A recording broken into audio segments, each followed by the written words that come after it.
নমস্কার।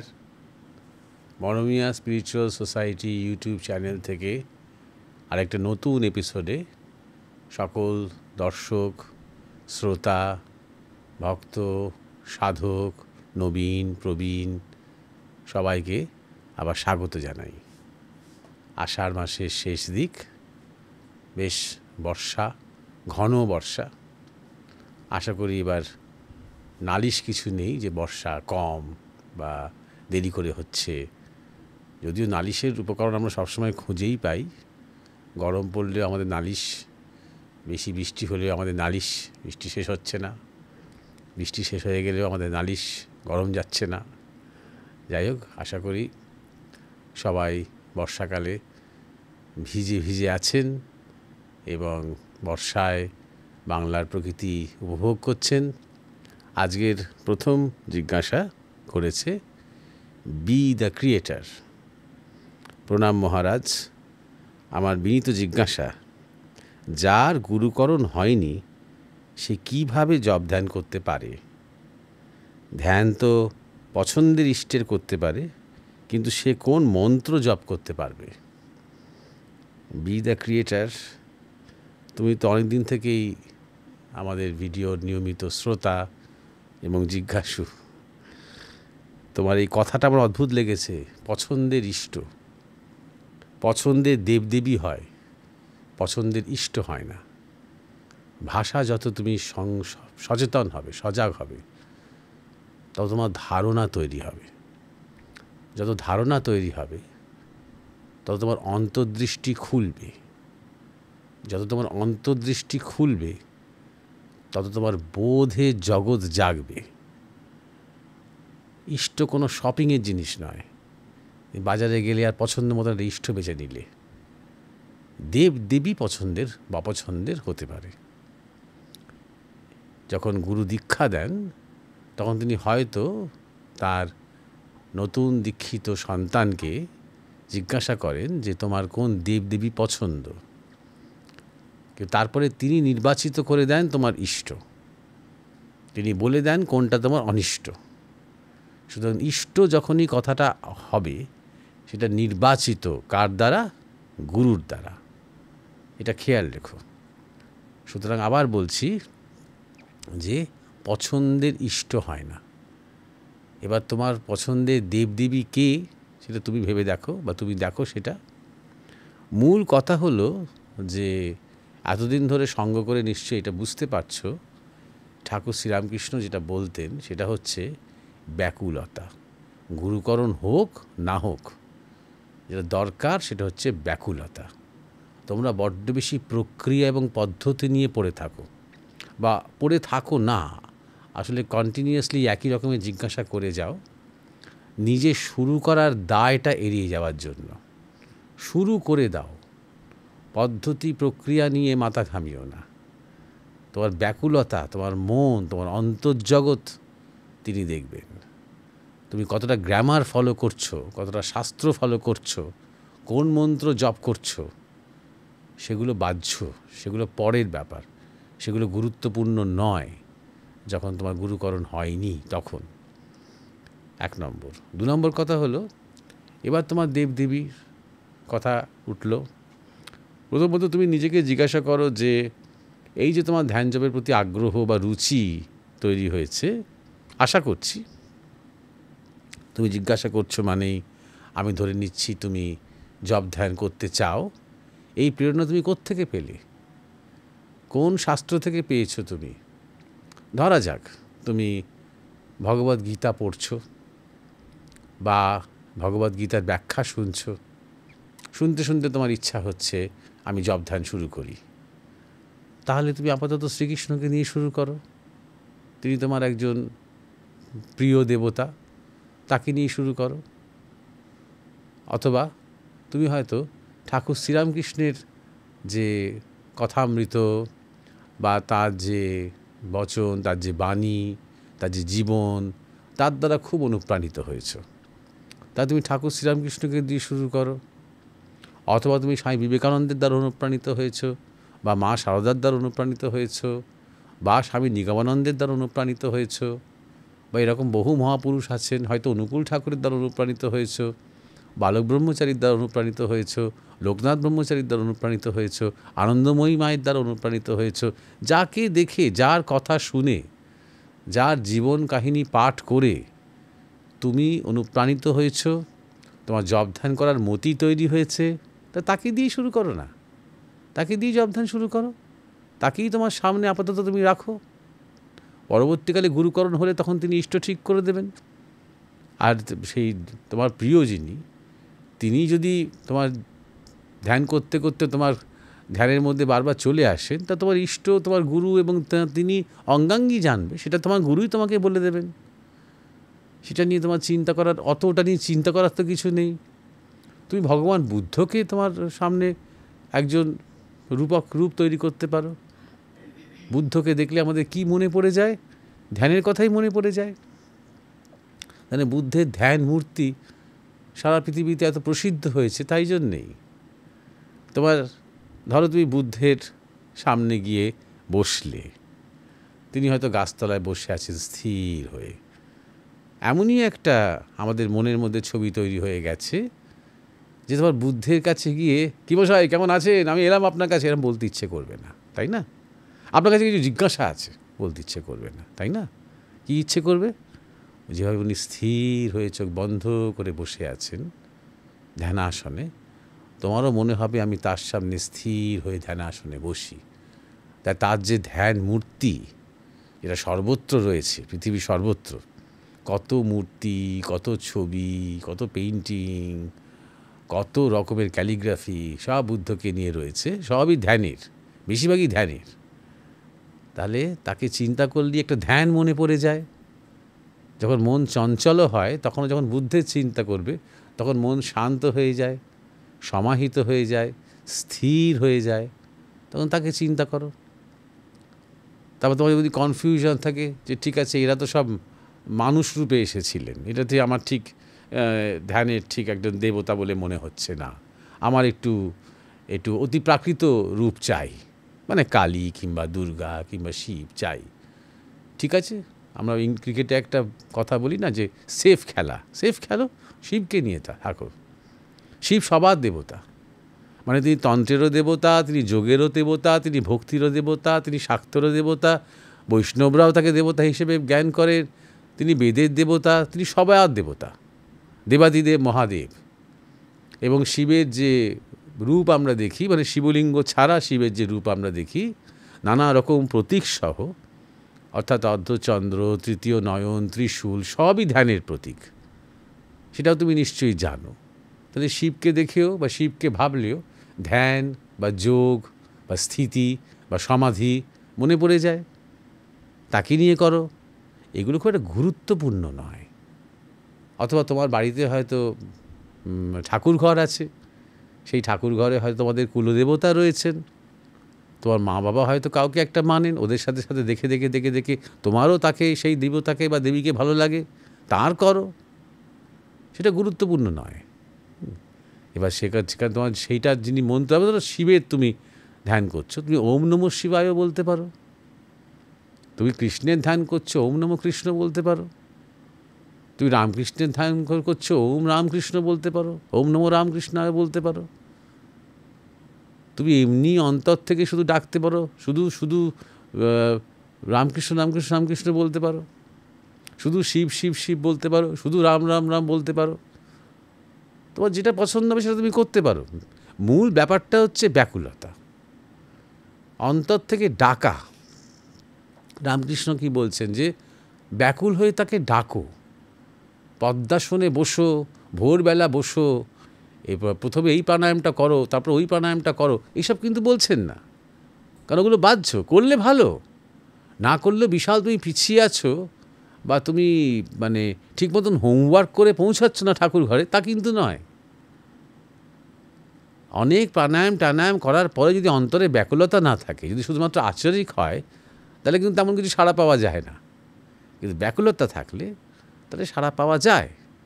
ব্যাকুলভাবে তাকে ডাকো, স্থির হয়ে, মনের মধ্যে অন্য কোনো চিন্তা না রেখে তাকে ডাকো, তার কাছে প্রার্থনা করো যে দর্শন দাও, পথ দেখাও, আমার যিনি গুরু তার সাথে আমার যোগাযোগ করিয়ে দাও, আমি সাধনা করতে চাই আমার স্বভাব অনুযায়ী, আমার সংস্কার অনুযায়ী। এইভাবে করো, এগিয়ে যাও। আর আর এটা নিয়ে জিজ্ঞাসা করো না, আর এটা নিয়ে কথা বাড়িও না, কচকচি করো না, শুরু করে দাও। অন্তত সকাল সন্ধে বসা, বা যখন সুযোগ পাবে তখন বসা শুরু করে দাও। বসাটা গুরুত্বপূর্ণ, তাই না? যদি কিভাবে করতে হয়, আমি একটা জিনিসই বলবো, বসো। দাঁড়িয়ে দাঁড়িয়ে করার দরকার নেই, শুয়ে শুয়ে করার দরকার নেই, খেতে খেতে করার দরকার নেই। ওগুলো যখন মন্ত্র পাবে তারপরে সেগুলো জপ চলবে মনের মধ্যে, সেটা আলাদা কথা। ধ্যান জপ করার পদ্ধতি কিছুই নয়। বসো, বসে অন্তর থেকে তাকে ডাকো, যাকে ভালো লাগে তাকে ডাকো। যে কোনো মন্ত্র নিয়ে শুরু করে দাও, শুধু ওম মন্ত্র বলতে বলতে শুরু করে দাও। স্বামী বিবেকানন্দ বলেছেন, যাদের গুরুকরণ হয়নি, যারা এখনও সাধনা শুরু করেনি, শুধু ওম বলতে বলতে শুরু করে দাও। সেই মন্ত্রের মধ্যেই সব শক্তি রয়েছে। আশা করি বিষয়টা পরিষ্কার হয়েছে। এই ধরনের জিজ্ঞাসা অনেকেই করে, আশা করি তারা সবাই শুনল এবং সবাই সেই অনুযায়ী নিজের চেষ্টা করে যাও, এগিয়ে যাও। দ্বিতীয় যে জিজ্ঞাসাটা, এটা একটা মানে বেশ বড় একটা লেখা। তো এখানেও হয়তো দেখা যাবে যে এই ধরনের সমস্যা নিয়ে অনেকেই ভোগে, আর খুব প্র্যাকটিক্যাল সমস্যা। আর যে লিখেছে সে অনেক তার নিজের লজ্জা ভয় অতিক্রম করে লেখার চেষ্টা করেছে, এবং সে তাই জন্য একটুখানি লজ্জিতও হয়েছে কিছুটা। কিন্তু আমি পুরোটাই পড়ছি, আর তারপরে এটা নিয়ে আলোচনা করার চেষ্টা করছি। প্রণাম মহারাজ, আমার নাম ইয়াং চৌধুরী ও আমার বয়স 19 বছর। আমার একটা প্রশ্ন আছে মহারাজ। আমি সবার আগে ক্ষমা চেয়ে নিচ্ছি মহারাজ আপনাকে এরকম কাঁচা ভাষায় প্রশ্ন করার জন্য। শালীনতার সীমান্তরেখা লঙ্ঘন করে দয়া করে ক্ষমা করবেন। কিন্তু আমি জানি আপনি ছাড়া আমাকে কেউ এর উত্তর দিতে পারবে না। আপনাকে একটা সত্যি কথা বলছি মহারাজ, আমি মুখে যতই ভগবান ভগবান করি না কেন, আমার মনে হয় না যে আর 5টা বাকি ভক্তিমার্গের লোকের মতন আমারও পশুবৃত্তি চলে গেছে। আজ আমার কেন জানি না 1 মাস পর হঠাৎ সেক্সুয়াল আর্জ প্রচণ্ড পরিমাণে জেগে উঠল। মাঝখানে অতটা ছিল না, আর আমি যথারীতি হস্তমৈথুন করতে লাগলাম বাথরুমে। সেটা করতে করতে কেন জানি না নিজেকে কেমন যেন অপরাধী অপরাধী লাগছিল। এর মধ্যে হঠাৎ একটা প্রশ্ন মনে এলো, আর আমার হস্তমৈথুনের ইচ্ছেটা কেমন মরে গেল। আর আমি ওটা নিয়ে ভাবতে লাগলাম, যার উত্তর সত্যি বলতে কি আমি কোথাও খুঁজে পাইনি, না গুগলে না ইউটিউবে, কোথাও না। প্রশ্নটা এই যে আমি সারা জীবন নিশ্চয়ই হস্তমৈথুন করে কাটাবো না, আর হস্তমৈথুন নিশ্চয়ই আমার জীবনের উদ্দেশ্য নয়। তাহলে আমার জীবনের উদ্দেশ্যটা কি? আমার লজ্জা লাগছে আপনাকে এভাবে কাঁচা ভাষায় উত্তরটা চাইছি, কিন্তু আমার কাছে এর থেকে ভালো ভাষা নেই আপনাকে আমার মনের স্থিতি বোঝানোর জন্য। আমার মাকে আমি এই প্রশ্নটা করেছিলাম হস্তমৈথুনের কথাটা না বলে, আর আমার মা আজও জানে না যে আমি হস্তমৈথুন করি। জানলে হয়তো হার্ট ফেল করবে, কারণ আমার মায়ের কাছে আমি একদম একটা সুবোধ বালক, যে এইসবের ধারে কাছেও নেই, আর এইসব ব্যাপারে কিছু জানেও না। আর সেই নিয়ে আমার মা খুব গর্বও করে। তাই আমি মায়ের মুখে এই কথাটা মায়ের মুখের ওপর এই কথাটা বলতে পারি না। হয়তো আমার মা আমাকে বাজে ভাববে, নোংরা ভাববে, অসভ্য ভাববে, কিন্তু আমার মনে হয় আপনি হয়তো আমাকে জাজ করবেন না। এই বিশ্বাস নিয়ে আপনাকে একটা প্রশ্ন করছি।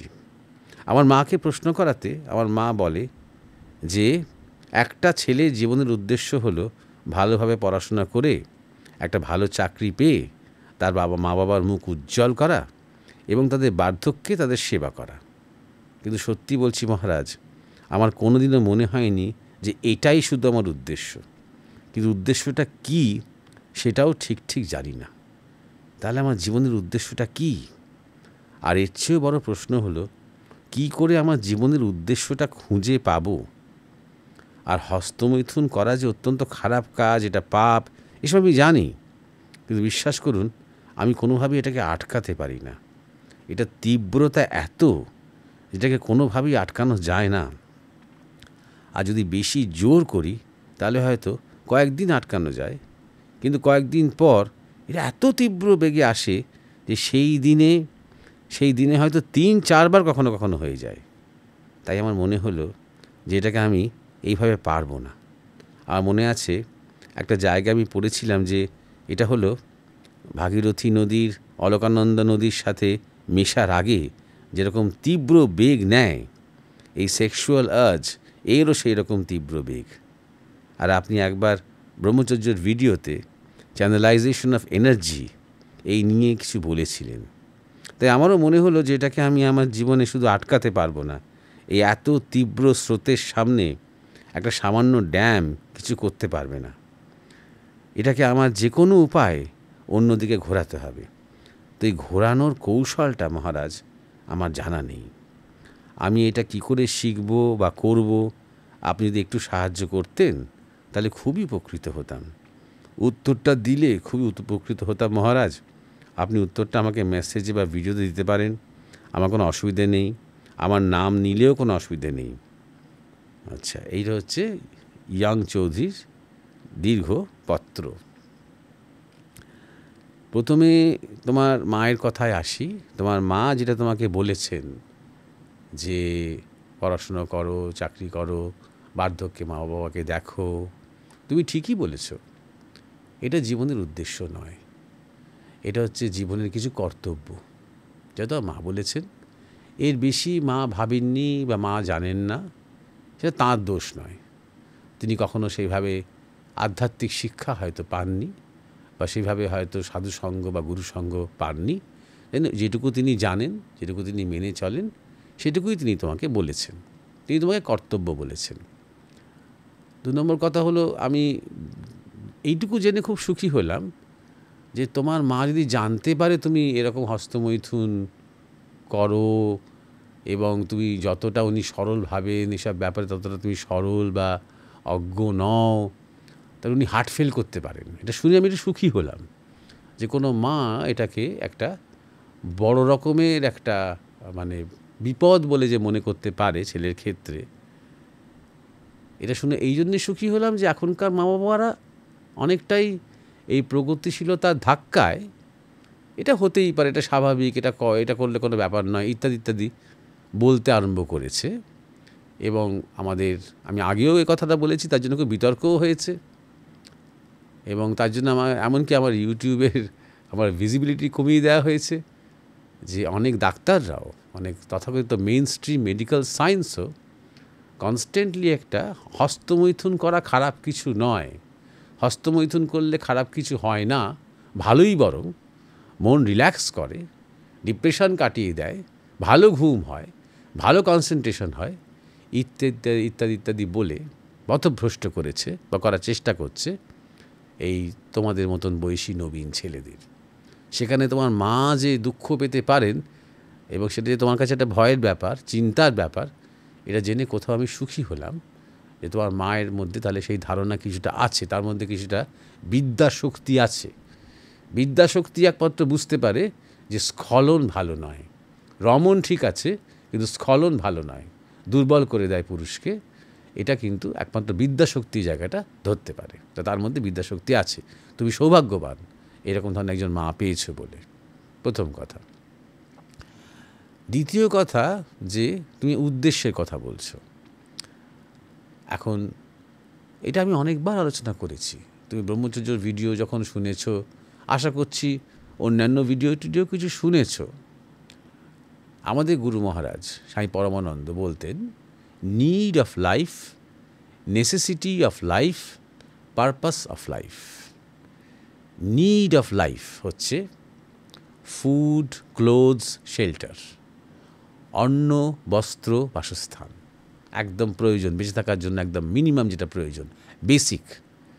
নেসেসিটি অফ লাইফ, তারপরের যেটা দরকার সেটা হচ্ছে হেলথ, এডুকেশন, সিকিউরিটি, স্বাস্থ্য, শিক্ষা, সুরক্ষা। মিনিমাম একটা ভালো স্বাস্থ্য রাখার দরকার, শিক্ষা দরকার, সুরক্ষা দরকার বা নিরাপত্তা দরকার। তারপরে purpose of life. Purpose of life, no দাই সেলফ, দাই সেলফটা হচ্ছে বিবলিক্যাল ভাষা, বাইবেলের ভাষা। নো ইয়োর সেলফ, নিজেকে জানো। সুতরাং এই নিড অফ লাইফ আর নেসেসিটি অফ লাইফ, এইটুকু অ্যাটেন্ড করলেই জীবনের উদ্দেশ্য পূরণ হয়ে গেল, তা কিন্তু নয়। প্রথমত এই অ্যাটেনমেন্টটার একটা লিমিট নিজের কাছে ড্র করতে হয়, নিজের একটা খুঁজে নিতে হয়। নাহলে অন্ন বস্ত্র বাসস্থানের আমরা দোহাই দিয়ে কিন্তু আমরা সারা জীবনই এই কথা বলে যাই। যখন লক্ষ লক্ষ টাকা রোজগার করছি তখনও বলি অন্ন বস্ত্র বাসস্থানের জন্য দৌড়তে হচ্ছে। এই হঠকারিতা যারা করে তারা কোনোদিন পারপাসের দিকে যেতে পারে না। তারপর যখন নেসেসিটি অফ লাইফের কথায় আসি, ওই একই কথা, স্বাস্থ্য, শিক্ষা, সুরক্ষা। কেন স্বাস্থ্যের দিকে আমি কেন ভাবব? কারণ ভালো স্বাস্থ্য হলেই কিন্তু সাধনা করা যায়, কর্ম করা যায়। তাহলে দুর্বল স্বাস্থ্য হলে কিন্তু হবে না। শিক্ষার কথা আমি কেন ভাবব? কারণ আমি সেইভাবেই শিক্ষিত হতে চাই যা আমাকে মানুষ করে, যা আমাকে মনুষ্যত্ব থেকে দেবত্বের দিকে নিয়ে যায় এবং দেবত্বের থেকে ঈশ্বরত্বের দিকে নিয়ে যায়, সেই শিক্ষা। নিরাপত্তা নিয়ে আমি কেন ভাবব? নিরাপত্তাটা কোথায়? প্রাথমিকভাবে একটা ফিজিক্যাল নিরাপত্তার ব্যাপার থাকে, ফ্যামিলি সমাজ নিরাপত্তার ব্যাপার থাকে, কিন্তু তারপর নিরাপত্তাটা কোথায়? নিরাপত্তা কী থেকে? ভয় থেকে, ভয়ের বিরুদ্ধে যে নিরাপত্তা। তাই সে ভয় কাটবে কখন? যখন আমার জীবনে ঈশ্বরের কৃপা হতে আরম্ভ করবে, তাই না? তাহলে নেসেসিটি অফ লাইফটা আস্তে আস্তে আমার কিন্তু পারপাসের দিকে, অর্থাৎ পারপাসের দিকে তাকিয়ে কিন্তু আমার নিড নেসেসিটি, যাতে করে এই পারপাসের দিকে যেতে পারি, একদম সম্পূর্ণভাবে পারপাসের দিকে যেতে পারি। সেটা কি? নো দাই সেলফ, নিজেকে জানো। এটা হচ্ছে শুধু তোমার উদ্দেশ্য নয়, বা এটা শুধু আমার উদ্দেশ্য নয়, এটা হচ্ছে মনুষ্য জীবনের উদ্দেশ্য। ঋষিরা বলেছেন, বেদ বলেছেন, শাস্ত্র বলেছেন, বারবার বলছেন। রামকৃষ্ণ থেকে বিবেকানন্দ থেকে স্বামী পরমানন্দ বারবার এই কথাটা বলছেন।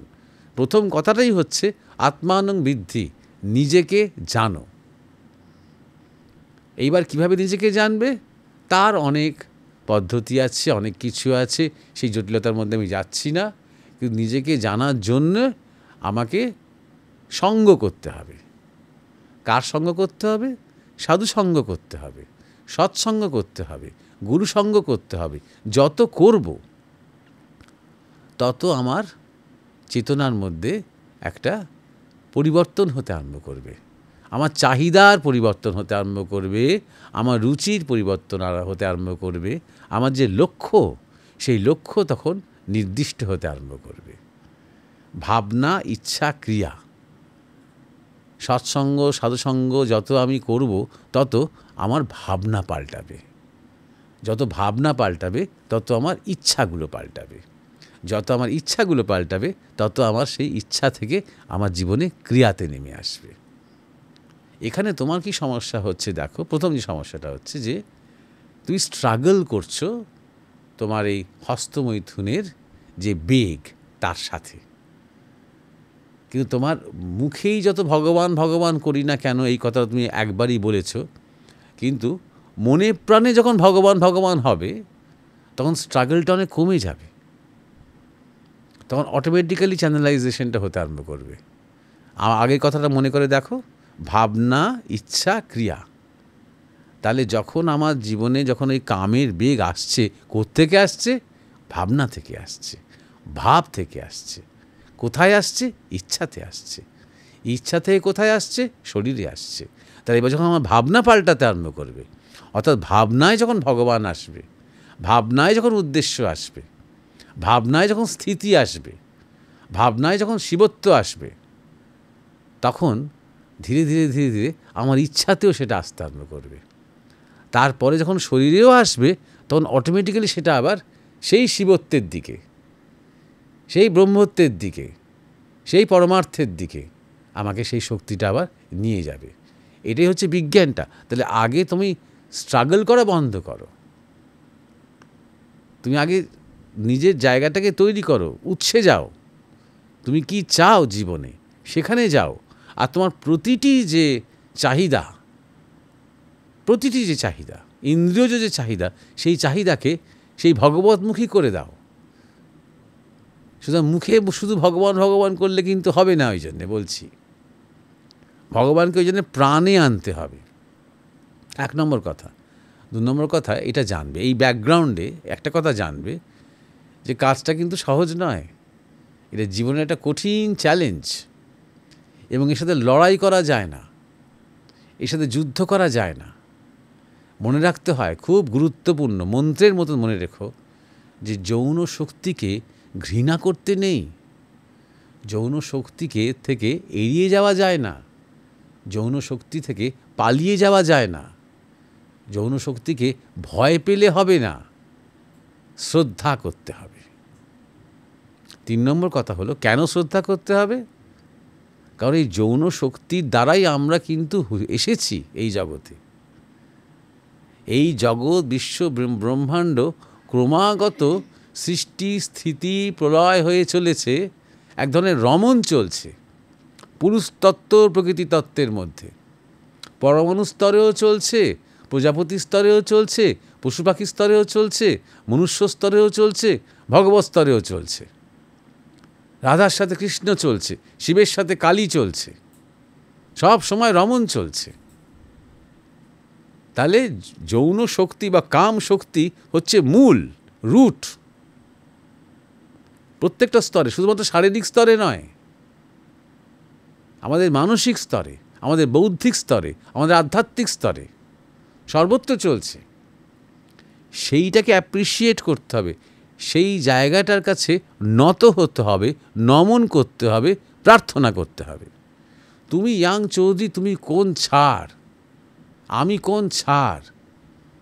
স্বামী বিবেকানন্দ, যার মধ্যে অত ব্যাকুলতা, অত বৈরাগ্য, ঈশ্বর ঈশ্বর করে পাগল, তিনি এই প্রচণ্ড কাম শক্তির কাছে মাঝে মাঝে মাঝে মাঝে আর পেরে উঠতেন না। রাগ করে সে গরম তাওয়াতে বসে পড়তেন, তার পুরো পিছনটা একদম জ্বলে যেত, ফোসকা পড়ে যেত, এত ফ্রাস্ট্রেটেড হয়ে যেতেন তিনি। কারণ তাই জন্যে বলছি, এই শক্তির কাছে হাজার রাজসিকতাও কিচ্ছু করতে পারবে না, যতক্ষণ না মাতৃশক্তির কৃপা হচ্ছে। মাতৃশক্তি মানে জগৎ মাতা যতক্ষণ না কৃপা হচ্ছে। কারণ এই কাম আদ্যা শক্তি, ইনিই হচ্ছেন আদ্যা শক্তি। আদ্যা শক্তি মহামায়া। তাহলে প্রথমে দরকার তোমার কনসেপশন। প্রথম, আমি আবার একটু রিভাইজ করছি, ফিরে আসছি। প্রথমে দরকার তোমার কনসেপশন, এবং কনসেপশন অর্থাৎ ধারণা। এবং কনসেপশনের জন্য তোমার কি দরকার? সাধুসঙ্গ, সৎসঙ্গ। যত হবে তত তোমার জীবনে একটা আদর্শ, একটা দর্শন, একটা রুচি তৈরি হবে। একটু পড়াশোনা করছি, একটু বন্ধুদের সাথে আড্ডা মারছি, মুখে মুখে একটু ভগবান ভগবান করছি, করে ভাবছি একটুখানি হস্তমৈথুনটা এবার থেকে বন্ধ করব, হবে না। পরিষ্কার বলছি, কিচ্ছু হবে না। হয় আমাদের গুরু মহারাজ বলতেন, হয় তুমি ছাগলের মতন আত্মসমর্পণ করবে, যতবার তোমার শরীরের মধ্যে কাম জাগবে ততবার তুমি হস্তমৈথুন করবে, অথবা তুমি বাঁদরের মতো লাফাবে, না করব না, না করব না, সারাক্ষণ তুমি লাফাবে, ওখানে তুমি কনস্ট্যান্টলি ওইটাই ভেবে যাচ্ছ। কিন্তু চ্যানেলাইজেশন মানে কি বলো তো? যে প্রচণ্ড কামশক্তি জাগছে, সেই কামশক্তির কাছে তাকে প্রণাম করো, তাকে প্রণাম করো, এবং তোমার যে আসল যে চাহিদা, নিজেকে জানা, আসল যে চাহিদা শিবত্ব, মা শারদা, ঠাকুর রামকৃষ্ণ, সেই দিকে নিবিষ্ট হও।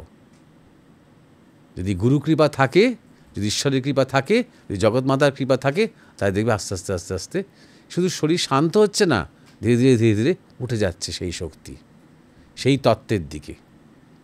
এবং তখন একটা ভেতরে ভেতরে একটা গভীর প্রশান্তি, একটা গভীর আনন্দের স্ফুরণ তুমি তখন অনুভব করতে পারবে। এটাই চ্যানেলাইজেশন। নাহলে তুমি চ্যানেলাইজ যে করবে, যে ঘোরাবে, কোন দিকে ঘোরাবে, কার দিকে ঘোরাবে, কতটুকু জানো তুমি সেই দিকটা, কতটুকু চাও তুমি সেটাকে, কতটা তোমার রুচি আছে। এর পরেও যদি ধরো তুমি পদ্ধতির কথা বলছো, ওটা ভিডিওতে হয় না। এই কমন সেন্সটুকু তোমার থাকা দরকার। তুমি তো স্টুডেন্ট, সাবজেক্টস কিংবা প্র্যাকটিক্যাল যে জিনিসগুলো শিখতে হয় বিভিন্ন সাবজেক্টস নিয়ে, সেগুলো ভিডিওতে হয় না, সেগুলো অডিওতে হয় না, সেগুলো সামনাসামনি থাকতে হয়, সঙ্গ করতে হয়। সঙ্গ করতে করতে আস্তে আস্তে তোমার প্রকৃতি অনুযায়ী, তোমার শরীর অনুযায়ী, তোমার মন অনুযায়ী, তোমার সাধনা অনুযায়ী ভিন্ন ভিন্ন সাধনা প্রক্রিয়া তখন গুরু দেখিয়ে দেন। তাই জন্য যারা ব্রহ্মচর্য পালন করছে বা চেষ্টা করছে তারা সবাই, বেশিরভাগই তারা সব ব্রহ্মচর্য আশ্রমে যায়, সেখানে তারা গুরুর কাছে বসে বসে শেখে, স্টুডেন্ট লাইফ থেকেই শেখে, এবং তাই হওয়া উচিত। 12-13 বছর বয়স থেকেই এগুলো, এই সাধনাগুলো তাদের শেখা উচিত। এবং শুধুমাত্র সাধনাই নয়, তার সাথে আরও অনেক কিছু আছে। খাওয়া দাওয়া রয়েছে, বাক ইন্দ্রিয় সংযম রয়েছে, বাক সংযম, ইন্দ্রিয় সংযম। আমি কি খাচ্ছি, আমি কি কথা বলছি, আমি কি শুনছি, আমি কি দেখছি, আমি কি ছুঁচ্ছি, আমি কিসের দ্বারা এক্সপোজড হচ্ছি, আমার সামনে কী ধরনের কথাবার্তা হচ্ছে, সব কিছু গুরুত্বপূর্ণ। আমি হয়তো ভেবেছি যে আমি আর এখন হস্তমৈথুন করব না, কিন্তু আমি কনস্ট্যান্টলি এমন বন্ধুদের সাথে ঘুরে বেড়াচ্ছি যারা নানা রকমের জোকস করে যাচ্ছে, নানা রকমের কথায় কথায় ইঙ্গিত করে যাচ্ছে, আর সেইগুলো আমি শুনতে বাধ্য হচ্ছি। সেগুলো আমার মনের মধ্যে কিন্তু ইনপুট হয়ে যাচ্ছে। আমাদের ছোটোবেলায় যখন আমরা স্টুডেন্টস ছিলাম তখন এত টেলিভিশন, ইন্টারনেট ছিল না, বই ছিল অনেক। এবার কোনো কোনো উপন্যাসে, কোনো কোনো পৃষ্ঠাতে, কোনো কোনো চ্যাপ্টারে কিছু কিছু গ্রাফিক ডিটেলস থাকতো, নারী পুরুষ রমণ ইত্যাদি ইত্যাদি এইসব নিয়ে। তো সেই বইয়ে সেই পাতাগুলো অনেকে মার্ক করে রাখতো, বারবার বারবার ওইগুলো ছবিটা চোখের সামনে দেখতে চাইতো। ওই বইয়ের পাতাটা খুলে খুলে সেগুলো আবার নতুন করে পড়তো, করে একটা তার শরীরের যে ওই কামের যে জাগরণ, সেইটাকে এনজয় করার জন্য। তারপরে ব্রহ্মচর্যের কথা বলা যায় না তো, তারপরে ব্রহ্মচর্য করা যায় না তো, তারপরে কন্ট্রোল তো থাকবে না তারপরে, কারণ এটাকে ব্রহ্মচর্য বলেও না। অর্থাৎ তোমার কামের বেগ আসছে খুব, তোমার হস্তমৈথুন করতে ইচ্ছে করছে, ভীষণ ইচ্ছে করছে, তুমি প্রাণপণ চেষ্টা করছো না করতে, 2-3 দিন সাকসেসফুল হচ্ছ, এটাকে ব্রহ্মচর্য বলে না। ব্রহ্মচর্য কথাটার মানেই হচ্ছে ব্রহ্মতে চারণ করেন যিনি, তিনি ব্রহ্মচারী।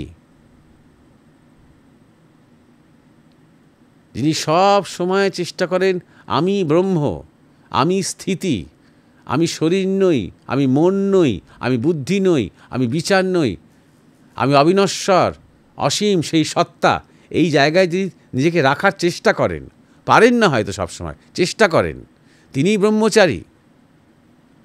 অর্থাৎ যখনই তার শরীরের মধ্যে শক্তির প্রবাহ নেমে আসছে, তখনই তার সেই স্থিতির বুদ্ধি, তার স্থিতির বোধ যদি সেই সময় পুরো জাগ্রত হয়ে ওঠে, তাহলে সেই শক্তিটা আর নামতে পারছে না, তখন সেখান থেকে আবার ঘুরে সে চলে যাচ্ছে উৎসের দিকে, যেখান থেকে সেই শক্তিটা এসেছে। ওই অসীম স্থিতি থেকেই শক্তিটা কিন্তু নেমেছে। একে বলে ওজো থেকে বীর্য। বীর্যে পরিণত হওয়ার আগেই আবার সেটা ওজোতে চলে যাচ্ছে। ভাবনা থেকে নামছে ইচ্ছাতে, ইচ্ছা থেকে নামছে ক্রিয়াতে, সেই ভাবনা থেকে নামতে নামতে আবার ভাবনা এবং ভাবাতীতম স্থিতিতে চলে যাচ্ছে। তাহলে আগে কোনটা দরকার? আগে তলাটা নয়, আগে নোলাটাও নয়, আগে মস্তিষ্কটা, আগে বিচারটা, আগে দর্শনটা, রুচিটা, সেইটাকে ঠিক করা দরকার। সেটা শুধু ঠিক নয়, সেটা পাকাপোক্ত করা দরকার। তাতেও যে তুমি গ্যারেন্টি হলো তা কিন্তু নয়। ঠাকুর শ্রীরামকৃষ্ণ তার ত্যাগী ছেলেদের এই একই স্ট্রাগল দেখে বলতেন, তোরা কতটুকু করেছিস রে? আমি দক্ষিণেশ্বরের এই মন্দিরের সামনে এই মেঝের ওপরে আমি গড়াগড়ি করে কেঁদেছি, মা তুই আমার এই কামটা নিয়ে নে, মা তুই আমার কামটা নিয়ে নে বলে, এত জ্বালায়। তাহলে অত বড় বড় মহাপুরুষ শক্তিশালী, তারাও এই কামের কাছে কাবু হচ্ছে। তাহলে বুঝতে পারছো ব্যাপারটা একদিনের নয়, আর এরকম একটা কুইক ফিক্স সলিউশন বলে কিছু নেই। সুতরাং তুমি যে হস্তমৈথুন করবে না, অবশ্যই করবে না, কিন্তু করবে না কেন? ওই জীবনের উদ্দেশ্যকে সাধন করার জন্য করবে না। জীবনের উদ্দেশ্য কি? নো দাই সেলফ, নিজেকে জানো। শুধু ওইটা হলেই হবে না, সেই উদ্দেশ্যকে আরও প্রিয় করে নাও তোমার জীবনে। এটা তোমার শ্রেয়, সেই শ্রেয়কে আরও প্রিয় করে নাও তোমার জীবনে। কিভাবে? যত পারবে সদ্গ্রন্থ পাঠ করবে, যত পারবে এই ত্যাগ বৈরাগ্যের কথা যারা বলেছেন, যারা সাধনার কথা বলেছেন, ঈশ্বরের কথা বলেছেন, ভগবত আনন্দের কথা বলেছেন, তাদের লেখা, তাদের বলা বাণী পাঠ করবে। এবং যত পারবে, দেখো ভারতবর্ষে একটা সুবিধে হচ্ছে যে যেখানেই তুমি থাকো না কেন, তুমি কোথাও না কোথাও কাছাকাছি কোনো আশ্রম পাবে। সাধারণত খুব দূরে ট্রাভেল করে যেতে হয় না, সেটা সাধুকে খুঁজে বার করতে হয় না। বিদেশে এই সুবিধাটা নেই, এটা ভারতবর্ষেই সুবিধে। সেই সুযোগটা পূর্ণভাবে ব্যবহার করো। সব কিছু ফোনে হয় না, সব কিছু ভিডিওতে হয় না, সব কিছু তুমি লিখেছো না গুগলে, ইউটিউবে, ওখানে তুমি সব কিছু কেন হবে? সব কিছু কেন তুমি পাবে? সব কিছু গুগলে, ইউটিউবে বিবাহ হয়, গুগলে, ইউটিউবে সন্তান আসে, গুগলে, ইউটিউবে মৃত্যু হয়। কোনো প্রকৃত কোনো অভিজ্ঞতা এই ইন্টারনেটে বা অনলাইনে হয়? তাহলে তুমি গুগলে, ইউটিউবে তুমি শেষ পর্যন্ত তোমার এক্সপিরিয়েন্স খুঁজবে কেন? ইনফরমেশনও তুমি পাবে না, আর পেতে গেলেও ভুলভাল ইনফরমেশন পেতে পারো তুমি। মিস ইনফরমেশন হয়ে যেতে পারে, ডিসইনফরমেশন হয়ে যেতে পারে। খুব সাবধান এসব ক্ষেত্রে, কারণ যারা কথা বলছেন, যারা লিখছেন এসব ব্যাপারে, তারা সবাই যে জানেন তা নাও হতে পারে। সবাই যে অটুট অটল ব্রহ্মচর্যে প্রতিষ্ঠিত তা নাও হতে পারে। লাখে একজন হয় কিনা সন্দেহ। আর যারা হয় তারা গুগল, ইউটিউব নিয়ে ব্যস্ত থাকেন না। এই কথাগুলো খেয়াল রেখো। তাই না? এখান থেকে ম্যাক্সিমাম আমি তোমাকে কিছু ইঙ্গিত দিতে পারি, কিছু প্রেরণা দিতে পারি, তোমাকে একটা ওভারঅল একটা আইডিয়া দিতে পারি। কিন্তু এই মুহূর্তে তোমাকে আমি 4টে কথা বলে দিলাম, তারপর থেকে কাল থেকে তোমার সব ঠিক হয়ে গেল, এটা হবে না। বড় বড় রথী মহারথীদের কৃপার জন্য অপেক্ষা করতে হয়েছে। ফাইনালি কৃপাতে হয়। আমাকে ঊর্ধ্বরতি করো মা, এই আমাদের গুরু মহারাজ আমাদের প্রার্থনা করতে শিখিয়েছিলেন। আমাকে ঊর্ধ্বরতি করো, যে কাম শক্তি জাগুক, জাগলেই তাকে ঊর্ধ্ব দিকে নিয়ে যাও। তুমি করে দাও মা, এটা তুমি করো, এরমভাবে প্রার্থনা করতে শিখিয়েছিলেন গুরু মহারাজ। আমার দ্বারা হবে না। আমি ম্যাক্সিমাম প্রার্থনা করতে পারি, ম্যাক্সিমাম তৈরি হতে পারি, নিজের কনসেপশনকে ঠিক রাখতে পারি, এবং সেই যে যৌন শক্তি, সেই যে কাম শক্তি, সেই যে আদ্যা শক্তি, তাকে শ্রদ্ধা করতে পারি। এইটা খুব গুরুত্বপূর্ণ, তাকে শ্রদ্ধা করতে পারি। তুমি লিখেছো তোমার মধ্যে একটা অপরাধী ভাব জাগে যখন তোমার মধ্যে, তুমি যখন হস্তমৈথুন করে ফেলো। প্রতিটি ছেলের এটা হয়। তাই জন্য এত বেশি টিচারদের এবং ডাক্তারদের বলতে হয় বারবার যে না না না, এর মধ্যে কোনো অপরাধ নেই, কোনো গিল্টি হবার কোনো দরকার নেই। মা বাবা কিছু বলুক বা না বলুক, প্রথম যখন এরকম ধরনের কুঅভ্যাস তৈরি হতে আরম্ভ করে, প্রতিটি ছেলের মধ্যে একটা অপরাধ বোধ জাগে। আর তাই জন্যেই মানে সেমিটিক কালচারে এটাকে ফার্স্ট সিন বলা হয়েছে। এই অপরাধ বোধের জন্য প্রথম পাপ বলা হয়েছে। সেই স্বর্গদান যেখানে সেই লাল রঙের আপেল দেখাচ্ছে শয়তান, লোভ দেখাচ্ছে। কিসের লোভ? স্খলনের লোভ। আর সেইটা যখন মানে কামড়াচ্ছে, ওই আপেল হচ্ছে যোনির প্রতীক। সেটা যখন কামড়ে ফেলছে অ্যাডাম, সঙ্গে সঙ্গে তার স্খলন হচ্ছে, গড সামনে চলে আসছেন এবং তাদের অভিশাপ দিচ্ছেন। এটাকে প্রথম পাপ বলা হয়েছে এই জন্যে, ওই অপরাধ বোধ থেকে। তারা সঙ্গে সঙ্গে নিজের নগ্নতা নিয়ে তারা একটুখানি লজ্জিত হতে আরম্ভ করছেন। দেখবে ছোট ছোট ছেলেরা যতদিন পর্যন্ত তাদের মধ্যে ওই বয়ঃসন্ধিকাল না আসে, তারা নগ্ন হতে লজ্জা পায় না। 10-11 বছরের ছেলেও চান টান করে এসে তখনও হাফ প্যান্ট পরতে দেরি আছে, ঘুরে বেড়াচ্ছে নগ্ন হয়ে, কোনো লজ্জা পায় না। যখনই তার জীবনে বয়ঃসন্ধিকাল আসে, তখনই সে নিজেকে ঢাকতে আরম্ভ করে। এটা অপরাধ ব্যাপারটা একটা যে গভীরে রয়েছে আমাদের, কোথাও যেন আমরা জানি, কোনো ইনফরমেশন ছাড়াই, কোনো সাধু ঋষি কিংবা মা বাবা টিচার কেউ বলার আগে আমরা কোথাও যেন জানি এটা উচিত নয়, এটা ভালো নয়, এতে মঙ্গল নেই, এতে অমঙ্গল আছে, একটা মহাশক্তিকে আমি নষ্ট করছি, আমি ওয়েস্ট করছি একটা বিরাট শক্তিকে, যার মধ্যে আরও অনেক সম্ভাবনা আছে। 4 নম্বর কথা হলো যে সেক্সে, ফিজিক্যাল সেক্সে অনেক সুখ আছে, আর তাই জন্যেই এটার দিকে মানুষের এত ঝোঁক। ওই যে যখন তুমি হস্তমৈথুন করছো, তার একটা প্রচণ্ড শারীরিক সুখ আছে, যেটাকে ইংরেজিতে বলে প্লেজার। ওই প্লেজারে তোমার রুচি। কিন্তু যখন তোমার কনসেপশন হতে আরম্ভ করবে, তখন তোমাকে সাধু বা গুরু যেটা বলবেন, বারবার তোমাকে বোঝাবার চেষ্টা করবেন, সেই শক্তিটাই যখন চ্যানেলাইজড হয় হায়ার ডাইমেনশনের দিকে, যত হায়ার তত তার আনন্দ আরও বেশি, সহস্রগুণ বেশি।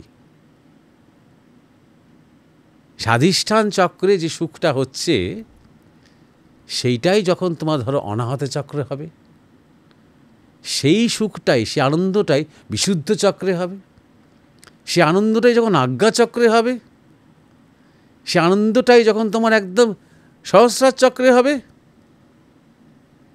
তাকেই বলা হয় রাধাকৃষ্ণের মিলন। বুঝতে পেরেছ? আজ্ঞা চক্রে যখন হবে, সেখানেই বলা হয় শিব পার্বতীর মিলন। তাই জন্য বলছি, যখন অনাহত চক্রে হয়, সেখানে বলা হয় বিষ্ণু মা লক্ষ্মীর মিলন, এবং সেটা সহস্রগুণ বেশি। তাই যদি সুখের সন্ধান যদি করতেই হয়, আনন্দের সন্ধান যদি করতেই হয়, তাহলে ফিজিক্যালটাকে, এইখানেই ত্যাগের প্রশ্নটা আসে। ত্যাগ করছি আমি কি? ফিজিক্যালিটিটাকে আমি ত্যাগ করছি। আমি সুখ, আনন্দ, শান্তি, প্রেম ত্যাগ করছি না, বেশি ওটা চাইছি, অতিপ্রাকৃত স্তরে, আধ্যাত্মিক স্তরে চাইছি, স্থূলটাকে বর্জন করছি, সেইটা চাইছি বলে। এইটা যদি তোমার সামনে না থাকে না, তাহলে শুধু বর্জন করছি। কেন? এটা করা খারাপ, হবে না, কোনো দিন হবে না। যতক্ষণ তোমার সামনে আছে, আমি আনন্দ চাইছি, আমি প্রেম চাইছি, আমি প্রকৃত রমণ চাইছি, প্রকৃত যে সেক্স, সম্ভোগ, নিজেকেই নিজে ভোগ করা, সেইটা চাইছি।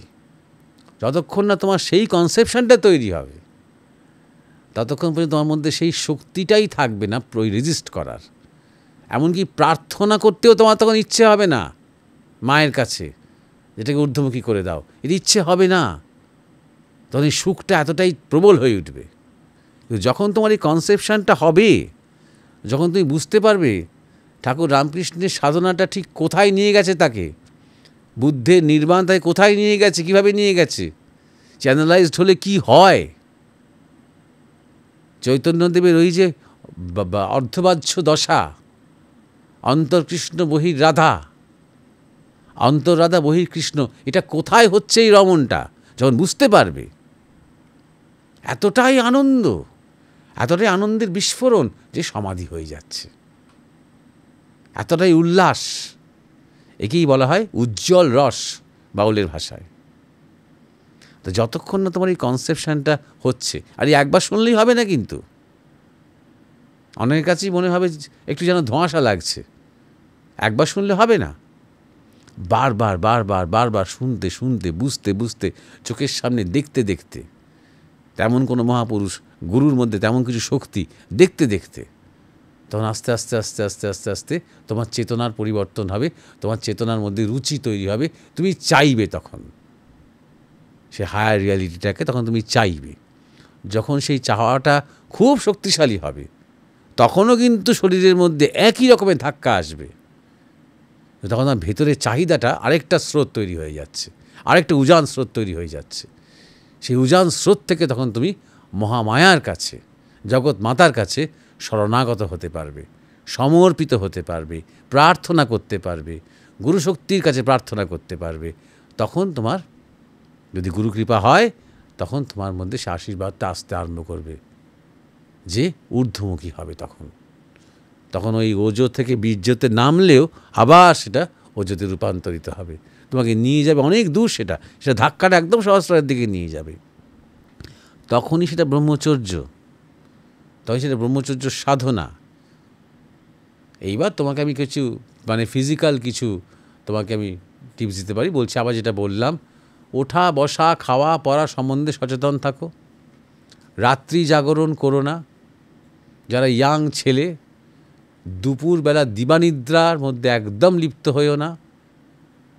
দিবানিদ্রায় হয় কি, যে আমাদের তলপেট উষ্ণ হয়ে যায়, আমাদের বীর্য তরল হয়ে যায়। বিশ্রাম করবে, খাওয়ার পরে ঘুমাবে না। আর রাত্রি জাগরণ ভালো নয়, ঠিক সময় শুতে যাবে, ভোরবেলা ঘুম থেকে উঠে পড়বে। এইগুলো পালন করো। এর সাথে খাওয়া দাওয়া সম্বন্ধে সচেতন হও। বাইরের খাবার বেশি খেও না, ঘরের খাবার খাও, হালকা সহজপাচ্য খাবার খাও, এমন খাবার খাও যা খেলে সহজে হজম হবে, শরীর বেশি উত্তপ্ত হবে না, এমন খাবার খাও। 2 নম্বর। 3 নম্বর হচ্ছে সবসময় শরীরকে ঠান্ডা রাখার চেষ্টা করবে। শোয়ার আগে নাভিতে জল দেবে, ঠান্ডা জল দেবে, পায়ে জল দেবে, হাতে জল দেবে, ঘাড়ে জল দেবে, ঠান্ডা জল দেবে, তারপর শুতে যাবে।